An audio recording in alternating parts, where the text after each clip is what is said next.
Brought to you as a community service and sponsored by Mercy Hospital, Joplin. And now, here's your host, Father Jay Friedel.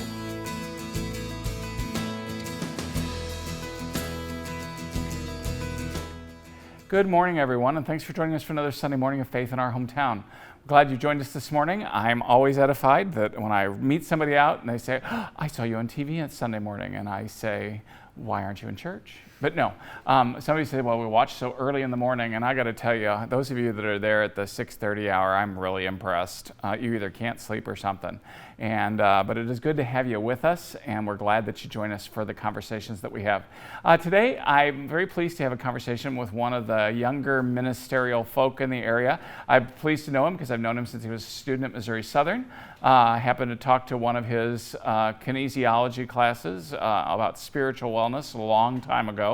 And stay tuned for next week because that's exactly what we're going to be talking about is spiritual wellness. But Evan Belk is his name. I met him and he is now doing a type of ministry called Rainmakers Christian Sports Ministries that's based here in Joplin. So we're going to talk to Evan about that and about what's going on in his life right after this Mercy Minute. Stick with us. You don't realize how much weight you put on until it's gone. I'm Katie Dahl. I work in the emergency room at Mercy Joplin. I'm a nurse. I've been there for 8 years. I love my job. I think I have the best job in the world because I get to take care of people every single day. I had gastric bypass surgery almost a year ago. I have lost a total of 130 pounds. 30 pounds I lost before surgery with diet and exercise. It's not been easy. The surgery definitely has helped it come off easier, but I still have to, watch what I eat, still have to exercise. I have a lot more energy. I can move around. My body doesn't ache anymore like it used to. I was pre-diabetic and now my blood sugars are all good and I'm not worried about being pre-diabetic anymore. I feel like I was when I was younger in high school and in my teenage years, just getting back to where I feel comfortable in my own skin now.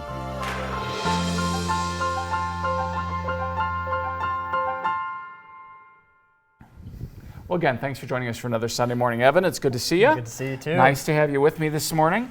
I always enjoy it when somebody graduates and then has to start real life and real work and all those kind of good things. Yeah, I don't get to volunteer anymore. Well, because somebody's paying you for stuff. You're so right. You're working, formally at Carthage Junior High, right? Yep. I'm actually at Steadley Elementary. That's You're Steadley. my Okay, day great. job, but then I coach at the junior high. The outside of that building just makes me look twice every time I go past it. But I'm here to tell you that I always hear good things about it from the folks in Carthage and the kids there. Yes. So, because that's one of my hangouts is Carthage as well. So, at any rate, are you newly married? How's that going for you? Freshly, great. Your wife's watching, so make sure you're ecstatic. Yes. You're ecstatic. It can't get any better. Absolutely. Good for you. Well, I'm glad that worked out for you. I'm glad that I just know that you celebrated that recently. Yes. So congratulations to both of you. Thanks. And tell us a little bit now about yourself and then Rainmakers. Tell us what's going on there. Yeah, so I've been coaching. So I got out of college sports and then went back home and got my degree at Missouri Southern and Ozark Christian College, and then I got into coaching and started, while I was still in school, I was coaching at College Heights, being the head soccer coach there, assistant basketball for 4 years, and then I graduated and had to get a real job, and like you said, they couldn't I couldn't volunteer anymore, and but through all that, my actual job during college was being somewhat of a regional director for the ministry that I work for, which is Rainmakers Christian Sports Ministry. I'm actually down in the Northwest Arkansas division, and I have 3 teams down there, and I've been doing that for 5 years, and I grew up in the ministry, so I was actually the first ever kid signed up for it back in 2002 when I was in 2nd grade here at the Boys and Girls Club in Joplin.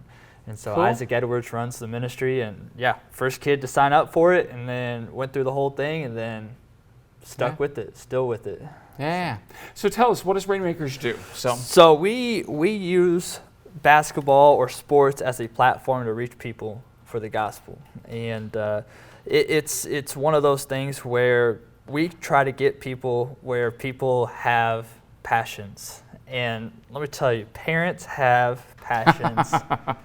Sometimes too much, parents, but hey, that's just my opinion. But go ahead. In their kids. And so... well, you can't have too much passion in your kids. No, you can't have too much passion in their kids, but there is something where they allow it to overtake some other areas of their lives. That's the part I was talking about. That's the part I was talking about. Sometimes they get a little too passionate in terms of the sports for their kids. Absolutely. And so we decided, or Isaac decided back when I was a kid, that why not use this avenue that people are already attracted to as an avenue to reach people for Christ. Yeah. And so that's exactly what he did. And so we use basketball camps, travel teams, all those things to reach people as an avenue. And so in sports is such an incredible way to reach people.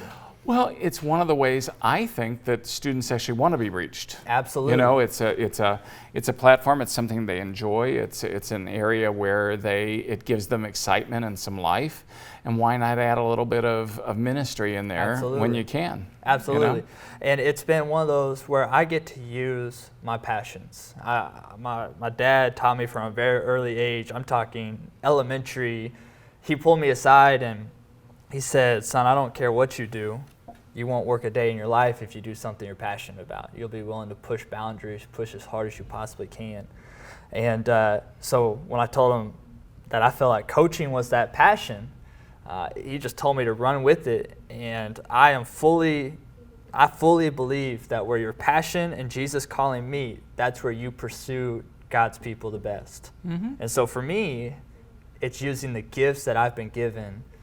And I believe those things reaching a coach. As a coach, that's where I'm at. And I just preached at my church Sunday, and a person came up to me and said, "Have you ever considered going into the ministry?" And I just politely said, "I already am. I am in ministry."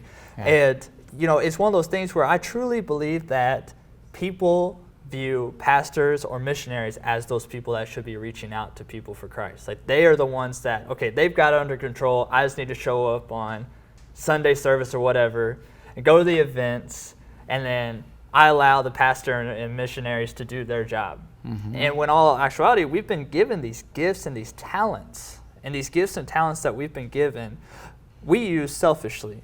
But Christ has called us to use them for his purpose. We're not here to use them for our own purposes. So right. Those talents and gifts that we've been given are actually the best way that we can reach people. Mine just so happens to be in the avenue of coaching. Yeah. I will tell you, we got a little thought in the Catholic Church that basically is that, everybody thinks I've got the hardest job, right. Because I'm supposed to be transferring. But the deal is what we really say, even theologically and even on paper, right. is that I, in some ways, really, my job is to transform, the local community. Right. But the local community's job is to transform the world. Absolutely. Absolutely. So, I look at everybody and go, so who's got the easier job? I've got to work with you, but you've got the responsibility of changing the rest of the world. And I think that's why we sometimes struggle with outreach. It's because our job is so hard. So we should see it as a blessing that God has given us these gifts. We just need to use the gifts the right way. Mine just so happens to be in this avenue of coaching. I get to reach people in a relationship that normally I wouldn't get to reach. And I feel confident in those things because I'm doing something that I feel like I'm good at, that God's given me a gift for. Therefore, I'm able to get more uncomfortable, dive into more uncomfortable situations, whether it be through devos or just think about how, at a church, everything is, it's very set, it's very standard, it's not very relational. It can't, there are moments where it's not very relational. How relational and how, easygoing is a devo in a practice? Or we travel a lot as teams. So in hotel rooms, we're doing devotions, and I get time one-on-one with certain individuals.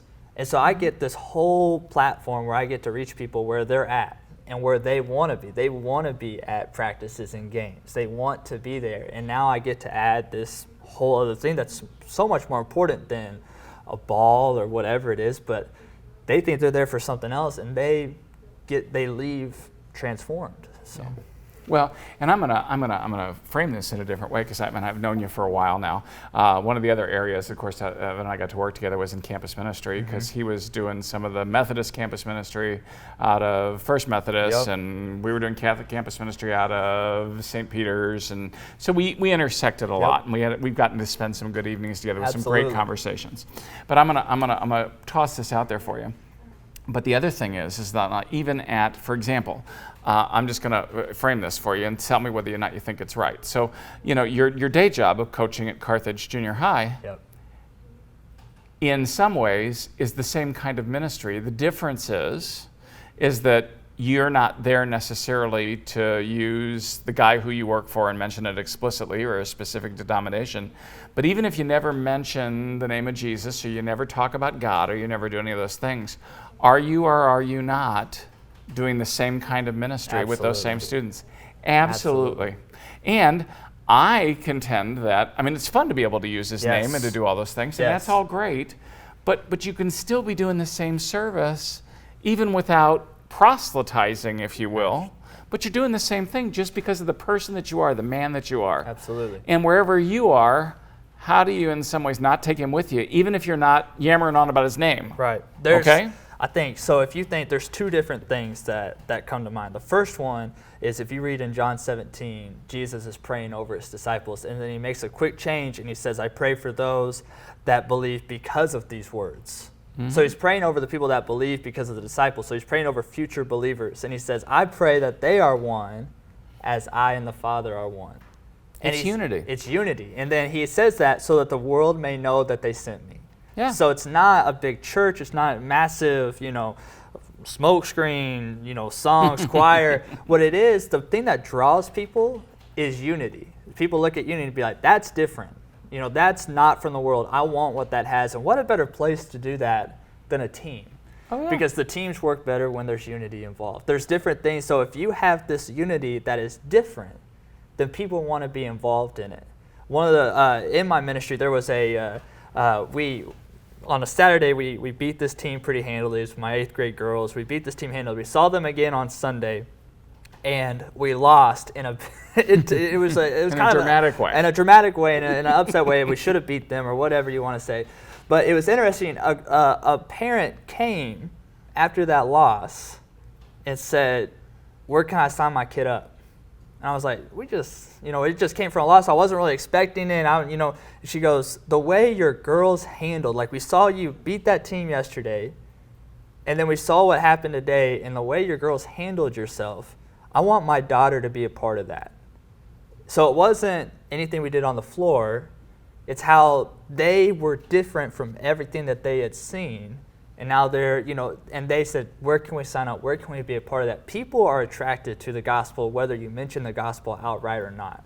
That's right. It's like I keep saying, doesn't matter what I'm doing. I'm working for Jesus even if I never mention his name. Absolutely. Now, again, I like mentioning his name and I get paid for that in certain contexts. And there's nothing wrong with that. I love that part.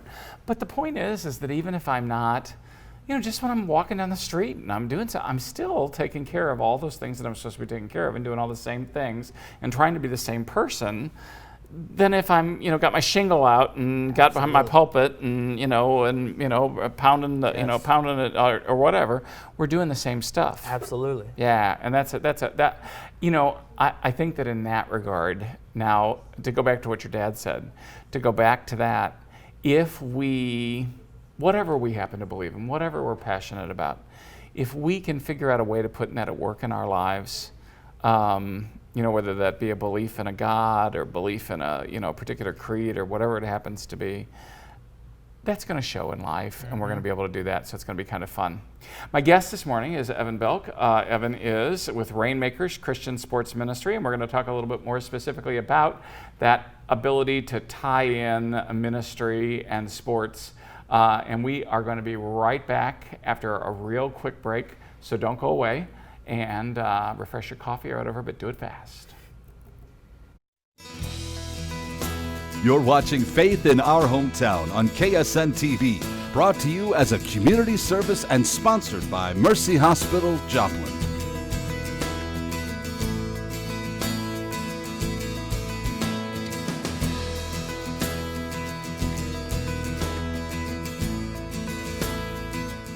Again, thanks for joining us this morning for another Sunday this fall for Faith in Our Hometown.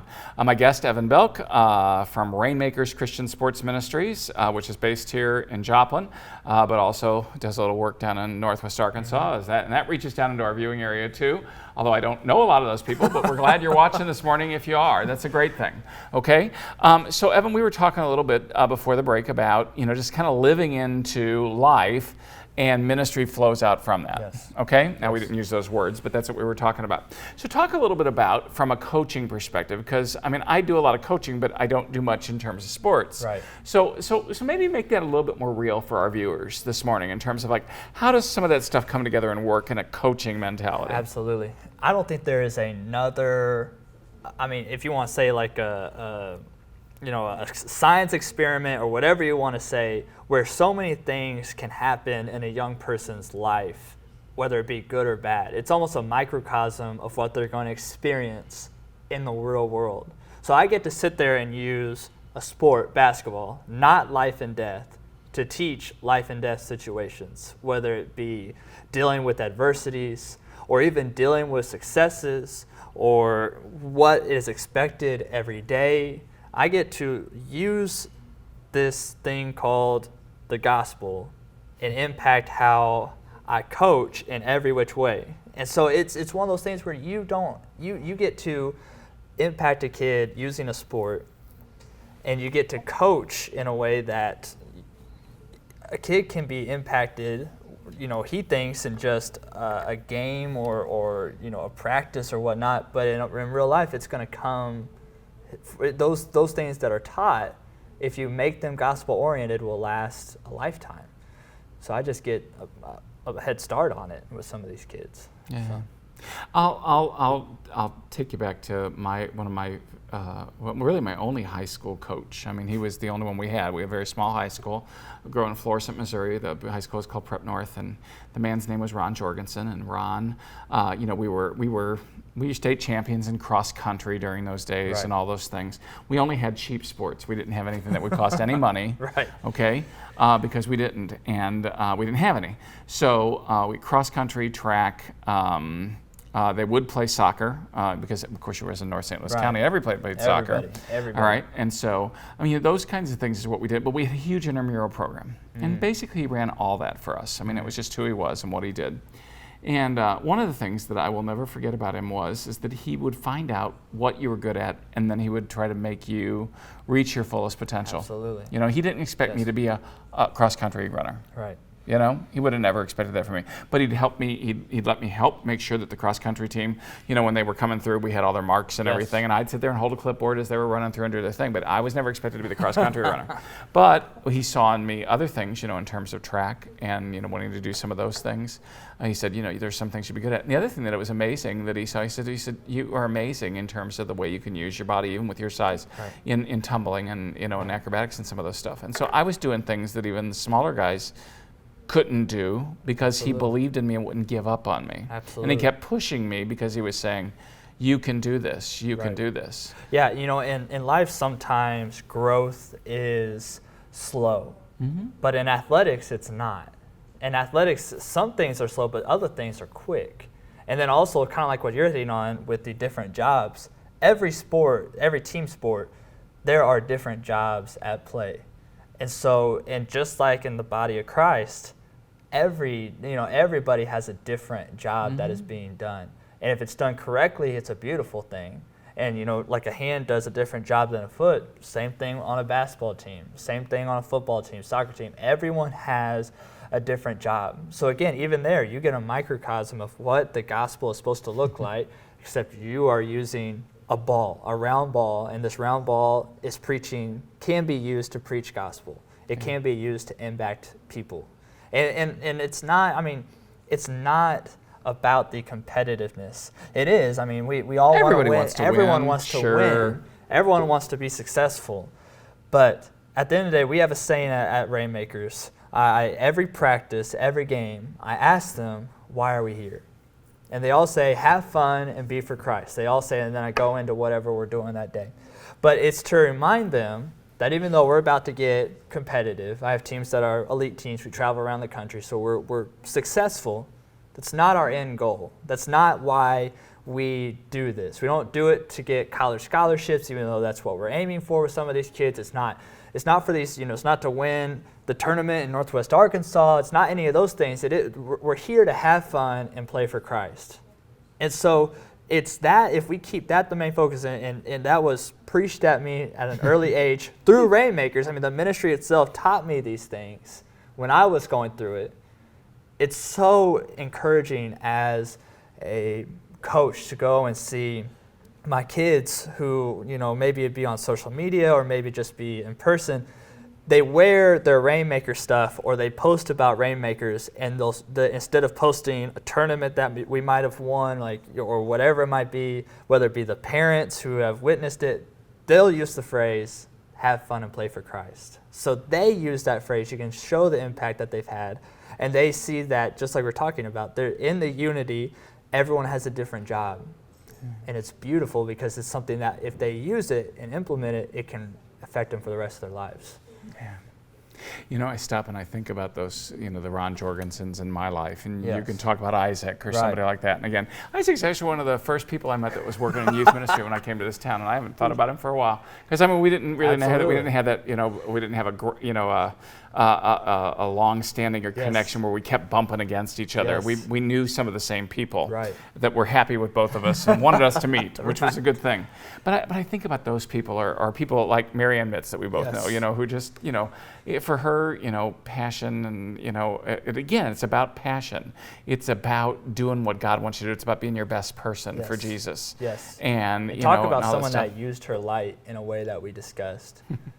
At Missouri Southern, talk about someone who, she didn't have to come out right and say Jesus for you to know that Jesus was a big part of her life. Right. So yeah, that's ministry. Yeah, and that's the part I love about some of those things. I just, we all do what we think we're supposed to be doing. We Right. all do it within those contexts in which we Right. believe that we're supposed to be doing it. Or we'd be doing it different Yes. if we really thought we should be Absolutely. doing it from a different way or from a different Absolutely. context. But we find those contexts and we grow up in them and we appreciate it, and then we let God draw forth from us Yes. what God's supposed to draw forth from Right. us. Right. And then we step into something and all of a sudden it's all working, everything's firing on all cylinders, and it's not work, and it's Right. not ministry, and it's not effort. It's Right. just simply being who we're supposed to be. And Better. doing what we're supposed to do. Exactly. You know better than I, ministry is uncomfortable. Like, God calls us to be uncomfortable. There are uncomfortable spaces and places that we have to step into.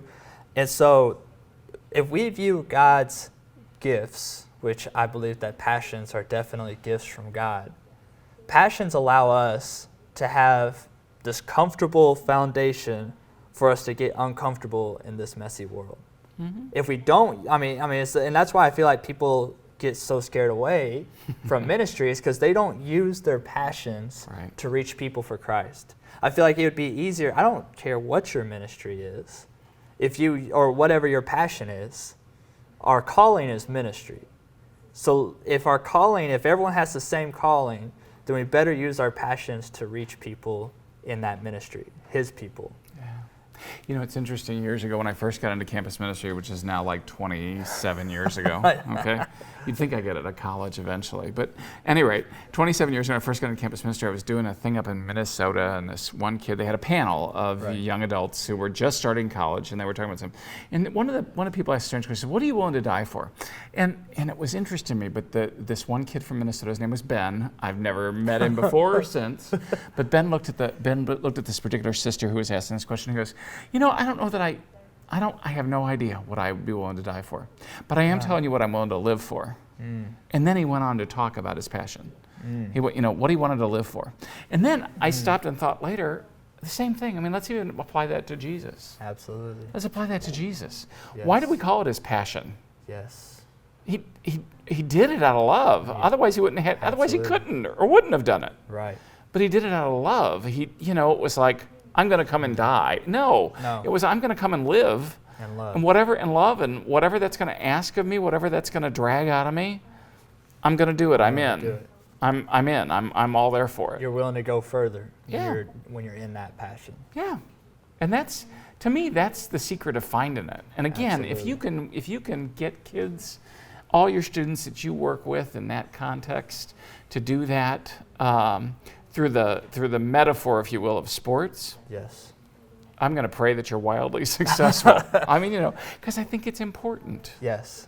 I think, and my ministry or my degree at Ozark is bivocational ministry, because I believe that everything, like whatever vocation you have, there's a ministry involved with it. And it is disheartening to see people, say, well, you're just a coach or whatever it might be. And it's just like, I'm not. I'm more than that. I promise you I am. But I think there needs to be some, dialogue on, there are different ways to reach people for Christ. Yes, there are. And meet them where they are currently at. And for some kids and for some parents, it's at a ball game. It's at a practice. And there are people that will never step foot in the foot of a church, but they definitely will go watch their kid play. They'll definitely show up at practice. So if that's where we meet them, if that's where we reach them, we need to be putting the gospel in every little crevice that we can. So if that's at a doctor's office, if that's anywhere, we need to put those things in those places. And I'm going to broaden that to all of our other viewers that may be watching that aren't Christian. The same thing can be true of if you're Jewish or Muslim or Buddhist or whatever. How much better would this world be if we just were our best selves in all of those traditions and reached out to each other in peace and in goodwill and love, which is part of what we're about around here. We'll do it from the Christian perspective. Why? Because we can. Absolutely. And that's what we believe. But other people are going to do it from the other one. We're going to be right back after this Mercy Minute, so don't go away. We'll be right back for our wrap-up. Blessings and greetings of mercy to you. My name is Anna Nichols. I am a Sister of Mercy and currently the leader of Heritage and Spirituality at Mercy International Association. I love the fact that sisters throughout time have gone where they have been called to go, and they have often picked up ministries that they never intended to pick up. 25 years ago, there were 22,000 Sisters of Mercy globally. Today we're down to about 6,200 with Sister Rock and some of the others. But despite the fact there are 6,500 or 6,200 sisters left, there is an amazing number of women and men of mercy who are working alongside us, and that continues to expand and expand, and for me that is incredibly exciting. So as far as National Catholic Sisters Week, I really look at the legacy that they have passed on and the fact that so many women, men, young people are living mercy today. That really is for me what's significant. I love having guests on when they're passionate, and I told Evan at the break that I love the conversation because it went so fast this morning, and I hope it went fast for all of you too. It is great hearing people speak from their heart about what they've been called to do, and they just rush into it and do it. I've watched a young man help grow up, and it's been wonderful. Now watching him step into his next phase of being and in working, and in his case, doing it for the Lord. It's a wonderful thing. I hope that all of you can reflect a little bit on what your passion is this week. I hope you will reflect on how you reach others through that passion, no matter what it is, whether it's a passion for baking or a passion for being a grandma or a passion for whatever it is. Let's keep that alive and share that with each other because we're going to all be richer for it. Thanks for joining us, and join us again next week for another episode of Faith in Our Hometown. God bless. Have a great week. Thanks for watching. Faith in Our Hometown can be seen Sunday mornings at 6:30 and 9 a.m. on KSN. Brought to you as a community service and sponsored by Mercy Hospital, Joplin.